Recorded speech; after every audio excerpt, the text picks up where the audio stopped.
Recent గా చాలా interviews లో కూడా ఇవే చూస్తున్నాం మనము. ఓయో రూమ్స్ గురించి చాలా డిస్కషన్ జరుగుతుంది. పెళ్లి కానటువంటి కపుల్స్ కి ఓయో రూమ్స్ బుక్ చేసుకోవాలా వద్దా, అది నేరమా కాదా అనేది ఇప్పుడు మనం డిస్కస్ చేసుకుందాం.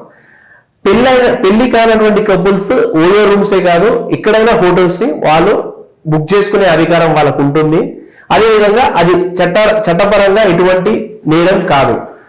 ఇది రీసెంట్ గా మనం ఎల్ నాగేశ్వరరావు గారి 3 డివిజన్ బెంచ్ కూడా అసలు ప్రాస్టిట్యూషన్ అనేది ఒక ప్రొఫెషన్ లాగా చూడాలి, మిగతా ప్రొఫెషన్ లాగానే అది కూడా చూడాలి. ఆ ప్రాస్టిట్యూషన్ వృత్తిలోకి వచ్చినటువంటి అమ్మాయిలు ఏ సందర్భాలలో వచ్చారు అనేది మనం గమనించాలి. అదేవిధంగా ప్రభుత్వాలు ఆ చట్టాల పైన వారిపైన ఎటువంటి సింపతి కానీ చూపించట్లేదు, వాటి గురించి ఆలోచించాలని చెప్పి ఎల్ నాగేశ్వరరావు గారి 3 division bench, supreme court bench strong గా చెప్పడం జరిగింది. అదేవిధంగా ఒకవేళ ఆర్గనైజర్ ఉంటేనే కేసులు పెట్టాలి, ఆర్గనైజర్ లేకపోతే అది క్రైమ్ కాదు అని చెప్పి కూడా మనకు చెప్పడం జరిగింది. సో ఆ విధంగా చూస్తే ఓయో రూమ్ లో అన్మ్యారీడ్ కపుల్స్ దర్జాగా వెళ్ళొచ్చు, వారికి ఎటువంటి ప్రాబ్లం లేదు, అది నేరం కాదు.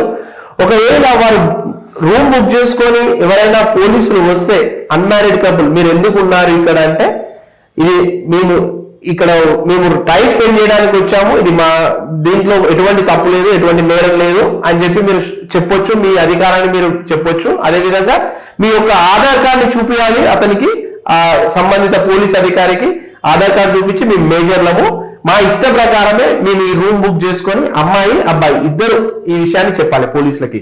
మా ఇష్ట ప్రకారమే ఇక్కడికి వచ్చాము, ఇష్ట ప్రకారమే రూమ్ బుక్ చేసుకున్నాము. సో దీంట్లో ఎవరి ఫోర్స్ లేదు కాబట్టి, ఎవరి ఆర్గనైజేషన్ ఎవరు లేరు దీనికి, సో మా అంతా మేమే వచ్చాం కాబట్టి ఇది అని చెప్పి చెప్తే అక్కడ అతను పోలీసులు వారు అక్కడి నుంచి వెళ్ళిపోతారు. సో అతనికి కేసు బుక్ చేసే అధికారం కూడా లేదు. ఒకవేళ అధికారి ఆ సంబంధిత పోలీస్ అధికారి ఎవరైనా సరే ఇంకా ఏదైనా కొద్దిగా అన్ఈజీగా బిహేవ్ చేయడం చేస్తే అతని పైన కూడా మనం కేసు వేసుకోవచ్చు. సెక్షన్ 166 ఐపీసీ కింద ఎవరైనా సరే చట్టాన్ని దుర్వినియోగం చేస్తే, ప్రభుత్వ అధికారి చట్టాన్ని దుర్వినియోగం చేస్తే అతని పైన కూడా క్రిమినల్ కేసులు పెట్టొచ్చు. సో ఈ విధంగా ఓయో రూమ్ ని అన్మ్యారీడ్ కపుల్ బేసిక్ గా రూమ్ బుక్ చేసుకొని ఉండొచ్చు, ప్రాబ్లం లేదు.